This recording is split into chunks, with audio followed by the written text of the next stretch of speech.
ప్రార్థన చేసుకుందాం. ఈ సమయంలో జయం కలిగిన దేవుడు మన అందరితో మాట్లాడలాగు. ప్రతి ఒక్కరు మీ రెండు కళ్ళు మూయండి. ప్రభువా, నీకు వందనాలు, స్తోత్రాలు. నీవు సర్వశక్తిమంతుడివై ఉన్నందుకై నేను స్తుతిస్తూ మహిమపరుస్తూ ఘనపరుస్తున్నాం. ఎదుగో నాయనా, ఈ దినాన మేము సజీవమై ఉండటానికి మీరే మీ కృపనిచ్చారు. దేవా, ఏ మాటలైతే నా హృదయంలో మీరు ఉంచారో ఆ మాటలు పలకటానికి నేను నోరు తెరుస్తున్నా. నీ మాటను బట్టి, నీ అభిషేకాన్ని బట్టి ఇదిగో నువ్వు సెలవిచ్చావు, ఆజ్ఞాపించావు. ఏదో నువ్వు నిలుచుండి నోరు తెరువు, మాట్లాడువాడను నేను అని. ఇదిగో నాయనా, నా నోరు తెరుస్తున్నా. మీరు మాట్లాడబోతున్నందుకే స్తోత్రాలు. వినే చెవులు, గ్రహించే మనసు ఇక్కడున్న ప్రతి ఒక్కరు కలిగుందురుగాక.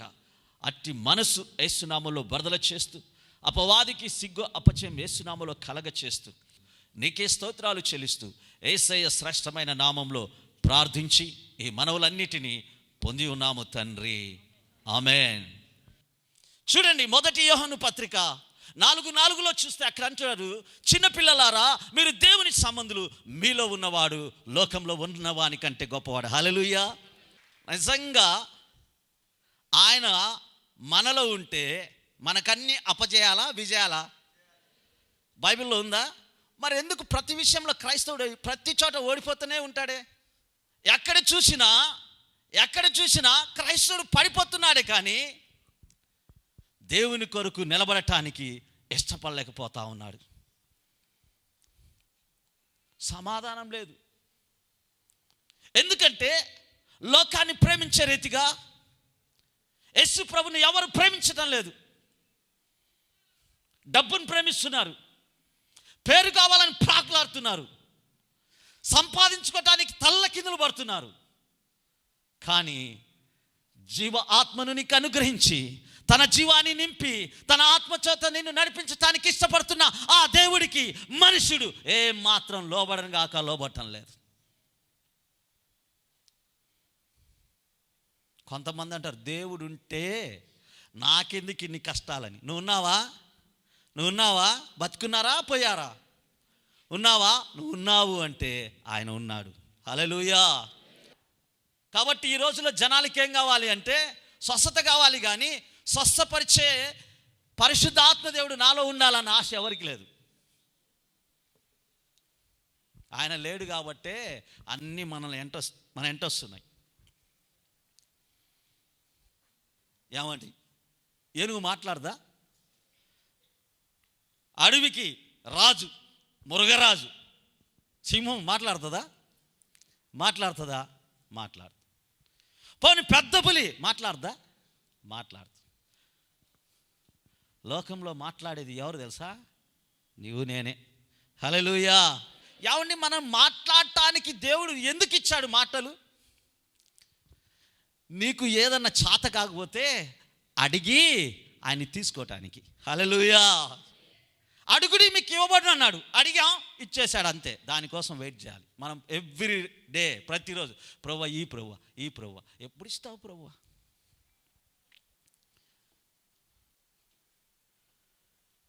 చూడండి ఎలా ఉన్నారో. నీలో ఉంది ఎవరు? పరిశుద్ధాత్మదేవుడు. నిన్ను నడిపించేది ఎవరు? పరిశుద్ధాత్మదేవుడు. నీకు రూపురేఖలనిచ్చి రూపాంతరం కలగజేసేవాడు ఎవరు? పరిశుద్ధాత్మదేవుడు. ఈ పరిశుద్ధాత్మదేవుడు దేవునికి మహిమకరంగా నిన్ను నిలబెట్టడానికి, ఆయన నీ కోసం ఏమైనా చేయటానికి ఆతృత పడుతున్నాడు. మరి నువ్వు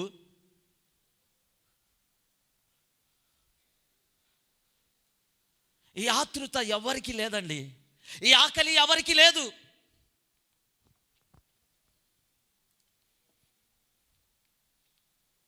నీలో ఉండేది లోకంలో ఉన్నవానికంటే గొప్పవాడు. నిన్ను నడిపించేది ఆయన, నిన్ను బ్రతికించేది ఆయన. కొంతమంది చెప్తున్నారు, బ్రదర్ నేను చాలా బలహీనం బ్రదర్. ఎందుకో బ్రదర్ బలహీనతలు జయించలేకపోతున్నా బ్రదర్ అంటే. ఏవండి, బలహీనతలను జయించలేకపోతున్నారంట అంటే నీలో ఎవరు లేరు? బలహీనతలు జయించే బలవంతుడైన పరిశుద్ధాత్మదేవుడు నీలో లేడు కాబట్టి నువ్వు బలహీనుడిగా ఉండటానికి ఇష్టపడుతున్నావు. చూడండి, ఎఫెసీయులకు రాసిన పత్రిక 6:10 చూడండి, ఆడ ఎంత చక్కగా రాయబడిందో చూడండి. అక్కడ అంటున్నాడు, ఎఫెసీయులకు రాసిన పత్రిక 6:10 అంటున్నాడు, తుదకు ప్రభు యొక్క మహాశక్తిని బట్టి బలహీనులై ఉండండి.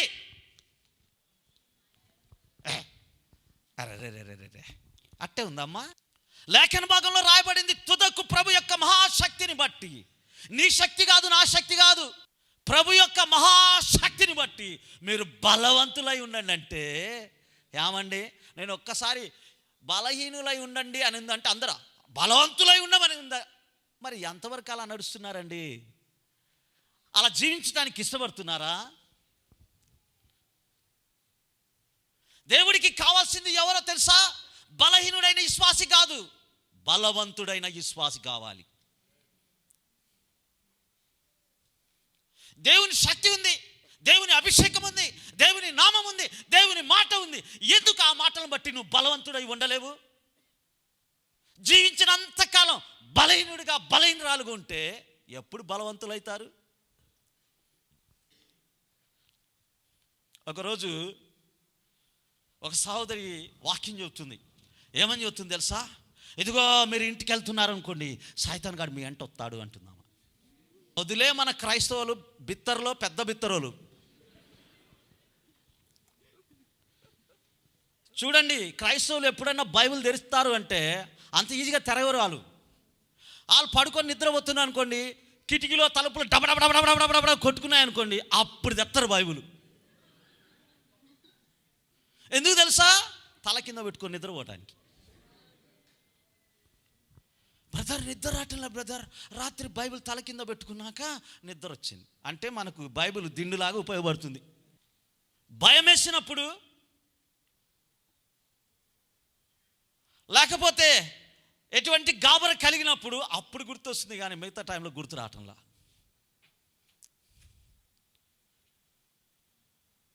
నిజంగా ఎంతమంది ఉన్నారో అలాంటి వాళ్ళు. ఆమె చెప్తుంది, జాగ్రత్త, మీరు వెళ్ళారంటే, మీరు వెళ్తుంటే మీ వెనక అపవాది వస్తాడని. వింటున్నారా? మనోళ్ళు ఎట్లా అంటే ఏది చెప్పినా ఎస్. సంక్రాంతికి గంగిరెద్దు డూడు బస్వన్న అయ్యగారికి దండం పెట్టు అంటే ఇట్టిట్ అంటది, అమ్మగారికి దండం పెట్టు అంటే ఇట్టిట్ అంటది. క్రైస్తవులు కూడా ఎవరేది చెప్పినా బసవన్నే మేలు మీకంటే, ఆడ చెప్పేదాకా ఊపదు.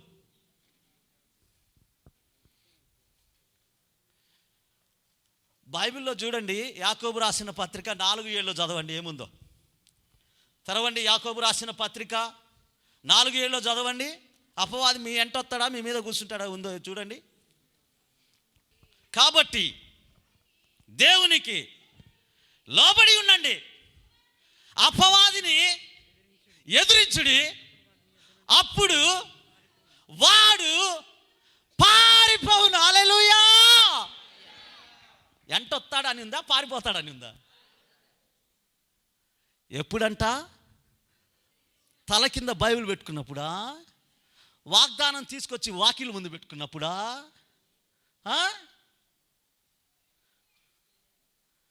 ఎప్పుడు? దేవుడికి నువ్వు లోబడ్డప్పుడు, వాక్యానుసారంగా నువ్వు జీవిస్తున్నప్పుడు. అపవాది ఏం చేస్తాడంట? పారిపోతాడంట. చాలామందికి తెలియదండి. అమ్మో సైతాన్ అంట, సిస్టర్ మన ఎంటొస్తాడంట సిస్టర్. ఈ సిస్టర్ పెద్ద బిత్తర్ది అయితే ఈ బిత్తర్ సిస్టర్కి ఇంకొక బిత్తర్ సిస్టర్ చెప్తుంది, అవును అవును అవును నేను చూసా రాత్రి కిటికీ తెరవంగానే అక్కడ నీడ నల్లగా ఉంది సిస్టర్.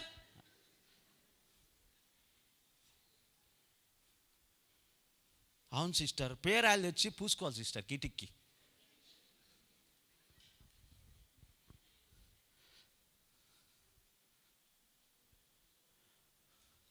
వింటున్నారా?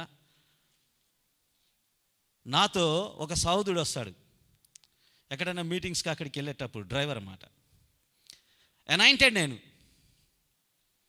అభిషేకం కలిగిన దైవజనుడిని. ఎంతమంది నమ్ముతారు? హల్లెలూయా, హల్లెలూయా.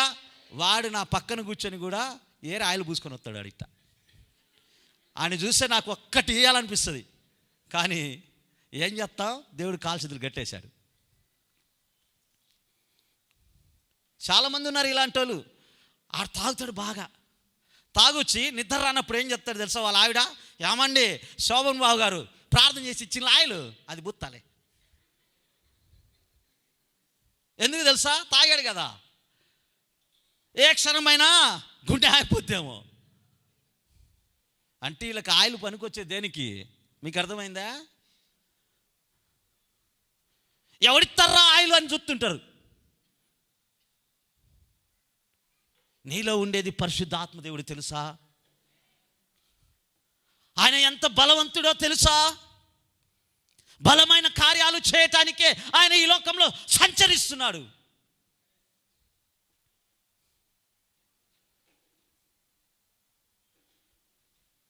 ఆయిల్ పూసుకుంటే చాలా బతుకు మారిపోద్దా? ఏమండి, ఉందా బైబిల్లో ఆయిల్ పూసుకో నీ బ్రతుకు మారిపోద్దని? ఎక్కర్లేదు. నీ బ్రతుకు మార్చబడాలి, నువ్వు క్రీస్తు యేసులో జన్మించాలి. నువ్వు ఆయనలో జన్మించకుండా, ఆయనకు మహిమకరంగా నువ్వు నిలబడకుండా నీ జీవితంలో ఏ గొప్ప కార్యాన్ని నువ్వు చూడనుగాక చూడలేవు.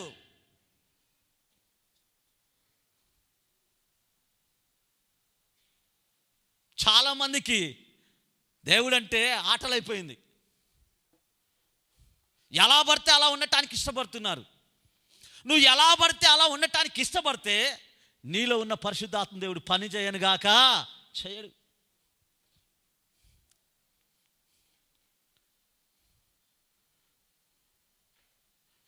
చూడండి ఎలా ఉన్నారో. అక్కడ అంటున్నాడు, మీరు దేవునికి లోబడండి. నువ్వు దేవుడికి లోబడితే నీకు ఎంత పెద్ద ఆశీర్వాదం తెలుసా? ఈ లోకంలో ఉన్న సైతాన్ గాడిని సుస్సు పోపియొచ్చు, లేదంటే మీరు పోసుకుంటారు. చెప్పండి, ఎంతమందికి వాడికి పోపేయాలని ఉందో చెప్పండి.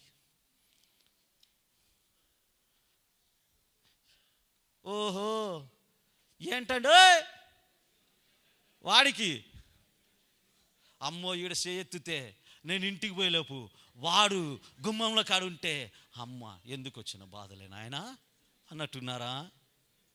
హల్లెలూయా, హల్లెలూయా.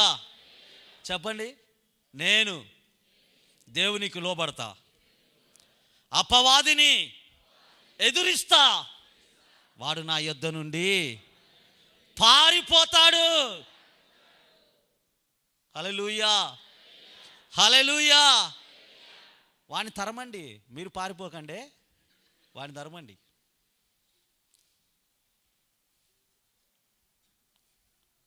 కొంతమంది బాబోయ్ యేసు ప్రభుని వెంబడించడం భలే కష్టమన్నా, ఏం సిలువ మోసుకోబోతున్నారా మీరు? మీ చర్చిలో పాస్టర్లు అందరూ ఒక్కొక్కరికి ఒక సిలువ చేసి మీ భుజాల మీద పెట్టారా? పాపం మోసుకోలేక. అందుకే చూడండి కొంతమంది అప్పుడు ఇట్లా నడుస్తుంటారు. You are a unfit for Christ. You are a unfit in the name of Jesus of Nazareth. Why? Because ఎందుకో తెలుసా? నువ్వు దేవుని శక్తిని నమ్మటానికి ఇష్టపడని క్రైస్తవుడు కాబట్టి. దేవుని నమ్ము, దేవుని శక్తిని నమ్ము, వాక్యాన్ని నమ్ము. వాక్యంలో ఏం రాయబడిందో చూడు, వాక్యంలో ఉన్నదే చెయ్యి. వాక్యంలో లేనిది ఎవరు చెప్పినా చేయొద్దు.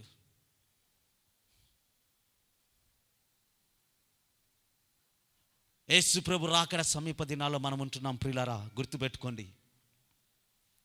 ఇవి అంత్య దినాలు నువ్వు అనుకుంటున్నావేమో, ఇవి కడవరి దినాలు. ఈ కడవరి దినాల్లో నీ విశ్వాసాన్ని నువ్వు కాపాడుకుంటే, వాక్యానుసారమైన జీవితాన్ని నువ్వు జీవిస్తే, ఒక దినాన ప్రభు అయిన యేసుక్రీస్తు ప్రభువారితో నువ్వు ఉంటావు, లేదంటే ఎడవబడతావు. చూడండి, ఫిలిప్పీలకు రాసిన పత్రిక 4:13 వాక్యం ఏం సెలవిస్తుందో చూడండి. ఫిలిప్పీయులకు రాసిన పత్రిక చదవండి, అక్కడ ఏం రాయబడిందో. నన్ను బలపరచువాని అందే నేను సమస్తము చేయగలను. హల్లెలూయా. అక్కడ ఏమన్నా ఉందా? నన్ను బలపరచువాని యందు నేను 2 చేస్తాను, 3 చేస్తాను, 4 ఉందా? ఏం లేదు. ఏం రాయబడింది? సమస్తం అంటే చేయకుండా ఉండటానికి ఏం లేదు. నిన్ను బలపరిచే దేవుడు జీవం కలిగిన దేవుడు. నీలో ఉంది ఎవరు? జీవం కలిగిన దేవుడు. ఆ దేవుడు ఉంటే నీకు సమస్తం సాధ్యమే. ఆయన లేకుంటే నీ శాత ఏం కాదు. హల్లెలూయా, హల్లెలూయా. చెప్పండి అందరూ. నన్ను బలపరచువాని యందు నేను, ఎవరు చూపించటం, నేను ఏమైనా చేయగలను. హల్లెలూయా, హల్లెలూయా. టుడే ఆన్వర్డ్స్, రైట్ నౌ, ఈ క్షణం నుంచే నువ్వు అలా ఉండాలి. అందుకు దేవుడు ఇష్టపడుతున్నాడు తెలుసా. ఇక్కడున్న శోభన్ బాబు ఏం గేట్ కాదు, మీది ఇది ఆడిటోరియం, ఆ ముందు గేట్ కూడా కాదు. నేను great only one person, that person is Jesus. Hallelujah. ఆయన ద్వారా నువ్వేమైనా ఏమైనా ఏమైనా చెయ్యగలుగుతావు. అది తెలియదు నీకు. ఎవరు దొరుకుతారా నాకు ప్రార్థన చేయటానికి అని చూడొద్దు. వింటున్నారా? ఎవరు నెత్తి మీద చేయి పెడతారా అని చూడొద్దు. నువ్వు ఇంకొకరి కొరకు నిలబడు. నువ్వు ఇంకొకరిని సంపాదించటం కోసం, దేవుని చేతిలో బలమైన సాధనగా వాడబడటం కోసం నేను సమస్తము చేయగలను నాలో ఉన్న పరిశుద్ధాత్మ దేవుని చేత అని ఈ శ్వాసంతో ముందుకు సాగు. ఇప్పుడు క్రైస్తవులే సోమరిపోతులు చేసేస్తున్నారు. మీకు తెలుసా? మీరు చూడండి, ఇప్పుడు అంతకుముందు ఎక్కువ వాక్యం చెప్పేవాళ్ళు, ఇప్పుడు ఎక్కడ చూసినా లైవ్ ప్రేయర్స్. ఈరోజు శుక్రవారం శివన్ బాబు వస్తాడు, గురువారం ఇంకొక ఆయన వస్తాడు, బుధవారం ఇంకొక ఆయన వస్తాడు. ఎవరు ప్రార్థన చేయించుకుందాం? అందరితో చేయించుకో. పోనే పోదు. ఎందుకు తెలుసా? నువ్వు వాళ్ళ మీద బేస్ అవుతున్నావు కానీ నిన్ను సృష్టించిన యేసు ప్రభు మీద బేస్ అవటం లేదు. కాబట్టి నిజంగా ప్రియులారా, ప్రార్థన చేయటం తప్పని నేను అంటల్లా. ఎంతమందితో ప్రార్థన చేయించుకుంటావు? నువ్వు ఎప్పుడు చేస్తావు? నువ్వు ఎప్పుడు తయారవుతావు? నువ్వు ఎప్పుడు దేవుడికి బలంగా, ఆయన కొరకు మహిమకరంగా ఎప్పుడు నిలబడతావు? ముసలోడైన తర్వాతనా? లేఖన భాగంలో రాయబడింది, చిన్నపిల్లలారా మీరు దయ్యం సంబంధులు కాదు, మీరు దేవుని సంబంధులని రాయబడిందే. నువ్వెవరివో తెలుసా? దేవుని సంబంధివి. నువ్వెవరివో తెలుసా? దేవుని కుమారుడివి, కుమార్తెవి. నువ్వెవరివో తెలుసా? దేవుని చిత్తాన్ని నెరవేర్చడానికి ఇక్కడ జీవిస్తున్న జీవం కలిగిన దేవుని బిడ్డవి. నీవు వేరే మీరు మీద ఆధారపడుతున్నావు అంటే నీ విశ్వాసం ఎక్కడా? నీ భక్తి ఎక్కడా? ఈ 2015లో నీలో మార్పు కావాలని జీవం కలిగిన దేవుడు కోరుకుంటున్నాడు తెలుసా. నువ్వు మారాలని ఆ పరలోకపు తండ్రి ఇష్టపడుతున్నాడో తెలుసా. నిన్ను అభిషక్తుడిగా అభిషేకం కలిగిన దేవుని బిడ్డగా ఆయన నింపటానికి ఆశపడుతున్నాడు తెలుసా.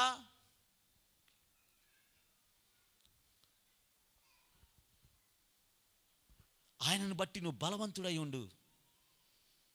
ఆయన నీలో ఉన్నాడు, నువ్వు బలహీనుడు కాదు అనుకోవద్దు. అలా నువ్వు అనుకుంటే నువ్వు ఎవరినైతే ఎదిరించడానికి కంకణం కట్టుకున్నావో వాడు నిన్ను బలహీనుడుగా చేస్తాడు. నేను బలవంతుణ్ణి, దేవుని రాజ్యాన్ని స్థాపించడం కోసం నేను ఇంకా బ్రతుకున్నానన్న సత్యాన్ని నువ్వు నమ్మితే వాడిని నువ్వు తరుముతావు. హల్లెలూయా. ప్రియులారా, నాకు ఒక చెడ్డ అలవాటు ఉంది. ఎవరన్నా నన్ను బాగున్నారా అంటే నాకు భలే కోపం. ఎందుకు తెలుసా? I'm a child of God. Hallelujah. నేను ఆల్వేస్ బాగుంటా. వింటున్నారా? లేఖన భాగంలో రాయబడింది కదా, ఎవడైనా నువ్వు క్రీస్తు యేసునందు ఉన్నాడలా వాడు నూతన సృష్టి. ఒకప్పుడు ఏడ్చేవాడినేమో, కానీ ఇప్పుడు ప్రభుని బట్టి ఆనందిస్తా. నన్ను అలా అడిగితే నేను చెప్తాను, నన్ను అలా అడగొద్దని. నేను అది ఊత పదం, అలా అడగాలి అని అంటారు చాలామంది. అందుకని నేనేం చెప్తాను తెలుసా, నేను ప్రభునందు ఆనందిస్తున్నా. మరలా చెప్తున్నా, ప్రభునందు ఆనందిస్తున్నా. చాలామంది అడగొచ్చు, దేన్ని బట్టి ఆనందించాలి? కొన్ని కోట్ల మిలియన్లు పోసిన దొరకని రక్షణ. హల్లెలూయా, హల్లెలూయా. కోట్లాది కోట్లు కుమ్మరించిన దొరకని అభిషేకం. హల్లెలూయా, హల్లెలూయా. ఈ లోకంలో నువ్వు ఎంత సంపాదించి ఎంత కూడబెట్టుకున్నా, ప్రభువా ఇది నీకు ఇస్తా, నాకు నిత్య జీవమి అంటే దొరకని నిత్య జీవం. ఏమండి, నేనైతే ప్రతిరోజు దాన్ని బట్టి ప్రభును మహింపరుస్తా. అయ్యా, నాకు రక్షణ ఇచ్చావు, నేను మహింపరుస్తున్నా. నాకు నిత్య జీవాన్ని ఇచ్చావు, నా పైన అభిషేకాన్ని నిలిపావు, నీ కృపావరంలో నన్ను పాలిభాగస్తులు చేశావు. అందును బట్టి ప్రతి క్షణం ఆనందిస్తా, ఆనందిస్తా, ఆనందిస్తా, ఆనందిస్తా. హల్లెలూయా.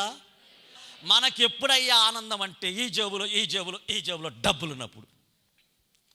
పర్సు ఖాళీగా ఉందనుకోండి, ఏం బ్రదర్ ఉన్నాడే భలే చెప్పారు మీరు, చిరాకు.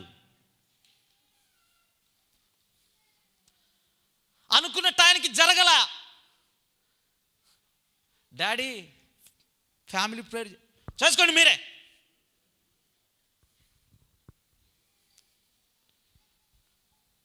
మినిస్ట్రీ స్టార్ట్ చేసినాం, చర్చి ఫుల్ అవ్వటంలా. దేవుడు ఎందుకబ్బా ఇలా చేస్తున్నాడు? No ministry, no church. Ministry లేదని బాధపడద్దు, చర్చి లేదని బాధపడద్దు, సంఘంలో ఎవరు లేదని బాధపడద్దు. జీవ గ్రంథంలో నీ పేరు రాయబడింది. హల్లెలూయా. దీన్ని బట్టి ఆనందించు. యేసు ప్రభును ఫోటోలు ఉంటాయి ఆడ ఇంట్లో. ఎవరో పాపం గడ్డం ఉండి పెద్ద ఆయన షాల్ వేసుకుని ఉంటాడు. ఆయన ఎవరో పాపం, ఆయన నాకైతే అస్సలు తెలియదు. ఆయన ఉంటాడనమాట ఇంట్లో. కొందరు ఇంట్లో అయితే దీనాదిగా యేసుప్రభు ఎప్పుడో శిలువ మీద నుంచి, శిలువ కాదు సమాధిలో నుంచి బయటకు వచ్చాడు, కానీ అందరి ఇళ్లలో శిలువ మీద ఏలబడుతుంటాడు. ఆయన ఎవరో నాకు తెలియదు. అయ్యో, ఏమంటే యేసుప్రభు శిలువ మీద శిలువ మీద దించబడ్డా, సమాధిలో ఉన్నాడా, లేపబడ్డా? హల్లెలూయా, హల్లెలూయా, హల్లెలూయా. నా ప్రభు అయిన యేసయ్య సజీవుడు, దాన్ని బట్టి నేను ఆనందిస్తా. నన్ను చాలామంది అడిగారు, బ్రదర్ మీకు చర్చి లేదంటే నేను చెప్పిన, దేనికోసం? యేసు ప్రభు లేడంటే దిగులు పడాలి, అవునా? నీకు నిత్య జీవం లేదంట అంటే కూర్చొని ఏడవాలి. నీకు పరలోకంలో శ్వాసం లేదంటే అయ్యా అయ్యా అయ్యా అని తల కొట్టుకొని కేకలేసి ఏడ్చాలి. ప్రభు చెప్పాడు, నీకు చర్చి ఉంటేనే పరలోకంలో, నీకు డబ్బులుంటేనే పరలోకంలో, నీ పేరుంటేనే పరలోకంలో, దాన్ని బట్టి ఆనందించు నాయన అని బైబిల్ ఉందా? లేదు. ఆయన ఇచ్చిన రక్షణ బట్టి ఎంతమంది ఆనందిస్తున్నారు ప్రియులారా? ఆయన జీవాన్ని బట్టి ఎంతమంది ఆనందిస్తున్నారు?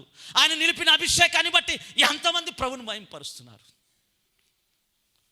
జీవితం అంటే ఇది కాదు. నువ్వు అనుకుంటున్నావే ఆశల పల్లకిలో, అది అనుకుంటున్నావేమో జీవితం కాదు. దేవుడు నీకు ఇచ్చిన రక్షణను బట్టి ప్రతి దినము నువ్వు సంతోషించు. లోకంలో ఎంతోమంది ధనికులు, గొప్పవారు, రాజులు ఉన్నారు, వాళ్ళకి లేని ధన్యత నీకుందని ఆనందించు.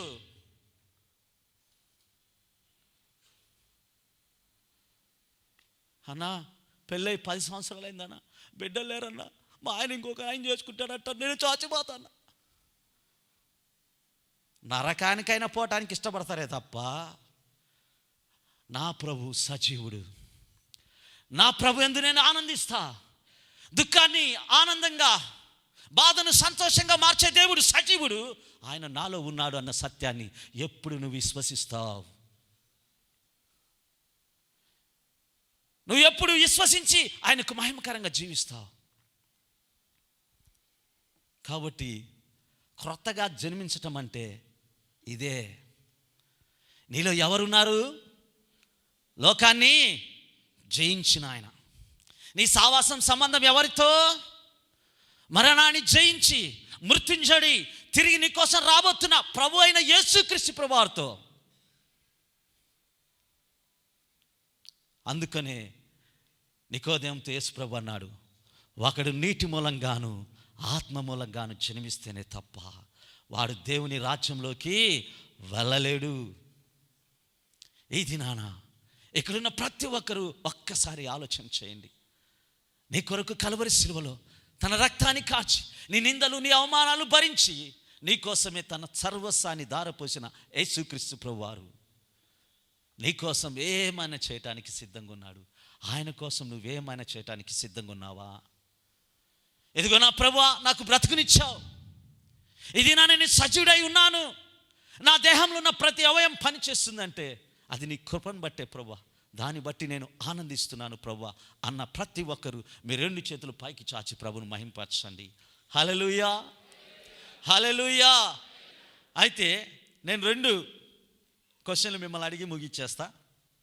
ఇటు సైడ్ ఏమో స్టెప్స్, ఇటు సైడ్ ఏమో లిఫ్ట్. ఎందులో పోతారు మీరు? లిఫ్ట్లో పోతానన్న వాళ్ళు చేయతండి. లిఫ్ట్లో పోతానన్న వాళ్ళు ఓకే. మెట్లెక్కి పోతామన్న వాళ్ళు చేతులు ఎత్తండి. Lift is easy, but steps మాత్రం ఈజీ కాదు. లిఫ్ట్ అయితే ఎక్కుతాం, బటన్ ఎత్తాం, ఎక్కడికి వెళ్ళాలో వెళ్తాం, రయ్యని వెళ్తాం, అవునా? మెట్లయితే ఏం చేయాలి? ఒక్కొక్కటి ఎక్కాలి, నొత్తాయి, కానీ పైకి వెళ్ళాలి, పట్టుకుపోతాయి. అయినా ఒక్కొక్క మెట్టు నిన్ను ఎక్కించే ప్రభు అయిన యేసు సజీవుడు. ఎదిగో నువ్వు లిఫ్ట్లో ఉండి సుఖంగా నేను ఆశీర్వాదాలు దీవెనలు చూడాలనుకుంటే మాత్రం ఆ లిఫ్ట్ ఎప్పుడు ఆగిపోద్దో ఎవరికి తెలియదు. లిఫ్ట్ ఆగిందనుకోండి, కరెంటు పోయిందనుకోండి, ఊపిరి ఆడుకుంటే నువ్వు ఆడనేది వచ్చు. మెట్టు అనుకోండి, నొచ్చినా కొద్దిసేపు రిలాక్స్గా అలా కూర్చోవచ్చు, తర్వాత అయినా ప్రయాణాన్ని కొనసాగించవచ్చు. ప్రియ సహోదరుడా, సహోదరి, యేసుక్రీస్తు ప్రభువారి రాకడ సమీపాల్లో నీ విశ్వాసాన్ని నువ్వు కాపాడుకోవాలంటే నీకు సహాయం చేసే పరిశుద్ధాత్మ దేవుడు కావాలి. ఆ పరిశుద్ధాత్మ దేవుడు ఎవరితో అయినా సావాసం చేయటానికి ఇష్టపడతాడు. ఆయనతో నువ్వు సావాసం చేయాలంటే ఖచ్చితంగా నువ్వు ఒక సత్యాన్ని నమ్మాలి. లోకము ఆయనను చూడదు, లోకం ఆయనను ఎరగదు, కానీ నేను ఆయనను ఎరుగుదును.